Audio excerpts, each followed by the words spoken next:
हमारे चंद्रयान 3 से पहले चांद के साउथ पोल पर उतरेगा रूस का चंद्रयान मिशन लूना 25। चंद्रमा की सतह पर एक ही साथ पहुंचेंगे रूस और भारत के लैंडर। क्या इन दोनों में हो सकती है टकराव? क्या रूस के इस चंद्रयान मिशन से होगी भारतीय चंद्रयान 3 को दिक्कत? क्या रूस जानबूझकर चंद्रयान 3 को डिस्टर्ब करना चाहता है? जानेंगे विस्तार से। भारत वापस नहीं आएगी अंजू। पाकिस्तान में मिला 1 साल का वीजा, खुशी से झूम उठे नसरुल्ला। आंखों पर काला चश्मा, हाथ में गुलदस्ता, पाकिस्तान में अंजू का नया अवतार देख उड़ जाएंगे होश। यूक्रेन में रूस के हाथ लगा नाटो के हथियारों का खजाना। तालिबान के बाद अब रूसी सैनिकों के हाथ लगे नाटो के खूंखार हथियार। अमेरिका को क्यों सता रहा है अब बड़ा डर?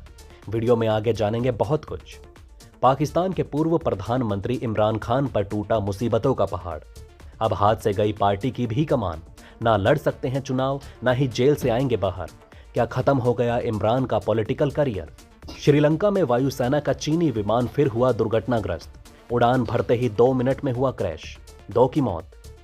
दोस्तों, क्या चीन के इशारे पर रूस डिस्टर्ब करना चाहता है भारत के मिशन चंद्रयान 3 को? क्या चांद पर सच में टकरा जाएंगे भारत और रूस के चंद्रयान मिशन? आखिर क्यों रूसी स्पेस एजेंसी पीछा कर रही है चंद्रयान 3 मिशन का?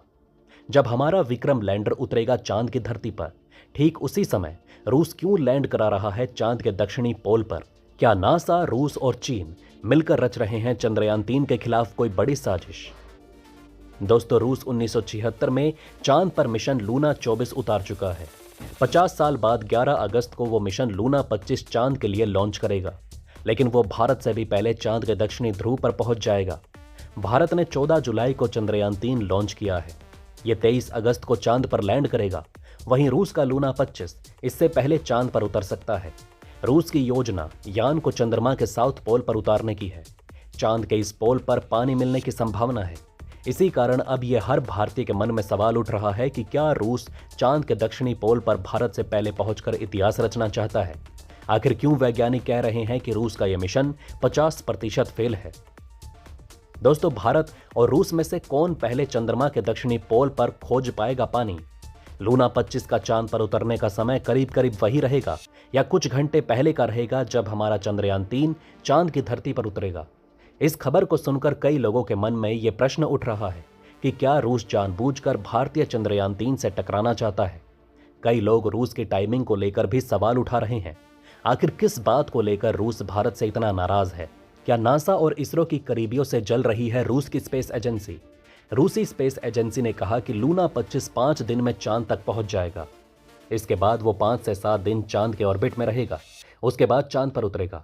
यानी इसका चांद पर उतरने का समय करीब करीब वही रहेगा या कुछ घंटे पहले का रहेगा जब हमारा चंद्रयान 3 चांद की धरती पर उतरेगा।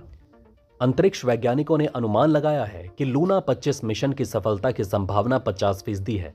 ऐसा इसलिए माना जा रहा है क्योंकि रूसी स्पेस वैज्ञानिकों के द्वारा उतनी मेहनत नहीं की गई जितनी चंद्रमा के दक्षिणी ध्रुव पर उतरने के लिए की जानी चाहिए थी।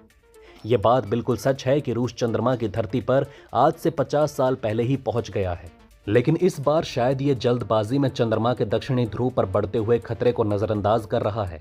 मेरे अनुसार रूस और इसरो के संबंध काफी अच्छे हैं। वर्ल्ड पॉलिटिक्स में भी रूस भारत का काफी विश्वसनीय साथी रहा है। यहां तक कि यूक्रेन युद्ध के दौरान भारत ने दुनिया की फिक्र किए बिना रूस को हर संभव मदद पहुंचाने का काम भी किया है। ये सब देखते हुए तो यही लगता है कि रूस चंद्रयान 3 को डिस्टर्ब करना नहीं चाहेगा, बल्कि जरूरत पड़ने पर वो चंद्रयान 3 की मदद ही करेगा ताकि वो चंद्रमा पर ज्यादा से ज्यादा खोज कर सके। हालांकि इस पूरे घटनाक्रम पर आपकी क्या राय है, नीचे कमेंट में जरूर लिखें, हम जानना चाहेंगे।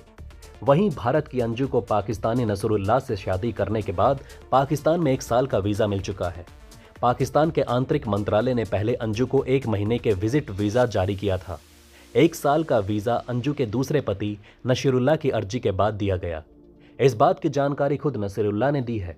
वीजा ना बढ़ने के हालात में उसे वापस भारत लौटना पड़ता। हालांकि नसीरुल्लाह से शादी करने के बाद उसके भारत लौटने की संभावना कम जताई जा रही थी। अब साफ हो गया है कि अंजू भारत वापस नहीं लौटेगी और पाकिस्तान में ही नसीरुल्लाह की बेगम बनकर रहेगी। अंजू शुरू में तो भारत लौटने की बात कह रही थी, लेकिन बाद में उसने ये कहकर इनकार कर दिया था कि उसके लिए अब भारत में कुछ नहीं बचा। हालांकि वो अपने बच्चों को पाकिस्तान लाने का दम जरूर भर रही थी, लेकिन पाकिस्तान जाने के बाद से ही लगातार झूठ बोल रही है। वीजा बढ़ने के बाद अंजू पाकिस्तान में काला चश्मा और नई नई स्टाइलिश ड्रेस पहनकर घूम रही है। देश के बड़े बड़े बिजनेसमैन उसे इस्लाम कबूल करने के लिए महंगे महंगे तोहफे दे रहे हैं। पाकिस्तानी व्यवसाय घर जाकर अंजू को चेक और प्लाट के कागज दे रहे हैं और उसका इस्लाम में स्वागत कर रहे हैं। अंजू के खिलाफ उसके पति ने राजस्थान में एफआईआर दर्ज कराई है। इस एफआईआर में अंजू के पति ने खुद की जान का खतरा बताया है और कहा है कि अंजू और नसीरुल्लाह उसकी हत्या कर सकते हैं। उसने अंजू के 2 विवाह करने को लेकर भी शिकायत की। इसके अलावा उसने बच्चों को जबरन पाकिस्तान ले जाने की धमकी को भी एफआईआर में लिखा है। ऐसे में भारत आने पर अंजू को सुरक्षा एजेंसियों से पूछताछ और कानून का सामना करना पड़ सकता है। वहीं दोस्तों, यूक्रेन युद्ध के दौरान रूस ने नाटो देशों के कई हथियारों को जब्त किया। इन हथियारों में मिसाइलों से लेकर पख्तरबंद वाहन और टैंक तक शामिल हैं। अब रूसी सेना इन हथियारों को बारीकी से अध्ययन कर रही है। वहीं नाटो देशों ने रूस के हाथ लगे इन हथियारों को लेकर चिंता जताई। फ्रांस, स्वीडन, अमेरिका, जर्मनी समेत कई नाटो के देशों के बेहद उन्नत और हाई ग्रेड किस्म के महंगे महंगे हथियार रूसी सैनिकों के हाथ लग चुके हैं। वहीं दोस्तों, इमरान खान के ऊपर 5 सालों तक चुनाव नहीं लड़ने का बैन लगाने के बाद एक और मुसीबत उनके पीछे पड़ गई। इमरान को अपनी पार्टी प्रमुख का पद छोड़ना होगा।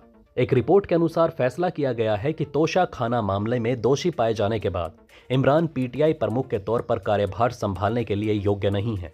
इसलिए चुनाव आयोग को अब उन्हें पद से बर्खास्त करने का आदेश जारी करना है। वहीं दोस्तों, श्रीलंका में वायुसेना का प्रशिक्षण विमान जिसे चीन ने बनाया था वो दुर्घटनाग्रस्त हो गया है, जिसमें 2 लोगों की मौत हो गई। इससे पहले दिसंबर 2020 में भी एक चीन निर्मित श्रीलंका वायुसेना का PT-6 प्रशिक्षण हल्का विमान उड़ान भरने के बाद रडार स्क्रीन से गायब हो गया था। ये भी दुर्घटनाग्रस्त हो गया था, जिसे पायलट की मौत हो गई। इस खबर के बाद श्रीलंका की वायुसेना इस चीनी विमान को खरीदने पर पछतावा महसूस कर रही है। चीनी प्रोडक्ट अपने बैड क्वालिटी के लिए पूरी दुनिया में फेमस हो गई है। भारत के लिए सुनहरा अवसर है जो चीन के द्वारा बनाए गए इस कमियों को पूरा करने के लिए अपने प्रोडक्ट को बेहतर बनाकर बाजार में उतारे। आइए दोस्तों, अब जान लेते हैं इसके अलावा कुछ और महत्वपूर्ण हेडलाइंस के बारे में। दक्षिण चीन सागर में चीनी नौसेना की फिर से दादागिरी शुरू। फिलीपींस की बोट पर वाटर कैनन से किया हमला। क्या भारत की तरह नोटबंदी करेगा Pakistan?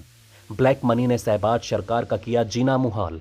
Bharat, America, Japan, Australia Malabar युद्ध अभ्यास में शक्ति प्रदर्शन को बेताब हुए क्वाड के सभी देश। चीन के उड़ेंगे होश। साल 2035 तक 500 J-20 लड़ाकू विमान बनाएगा चीन। भारत भी धांसू तरीके से कर रहा है मेड इन इंडिया हथियारों की स्वदेशी तैयारी। 26 अगस्त को हो सकती है एलन मस्क और मार्क जुगरबर्ग की केज फाइट। नीचे कमेंट में बताइए किसके जीतने के हैं ज्यादा चांस। अब रेल में बैठकर जा सकेंगे विदेश। 2026 तक भारत से भूटान तक बिछ जाएगी पटरी। दोस्तों, आज की किसी भी खबर को अगर आप और विस्तार से जानना चाहते हैं तो नीचे कमेंट में बताएं। हम उस खबर पर आगे वीडियो बनाकर आपको अपडेट कर देंगे। इस वीडियो में फिलहाल इतना ही। जल्द मिलते हैं एक और नई अपडेट के साथ। धन्यवाद। नमस्कार।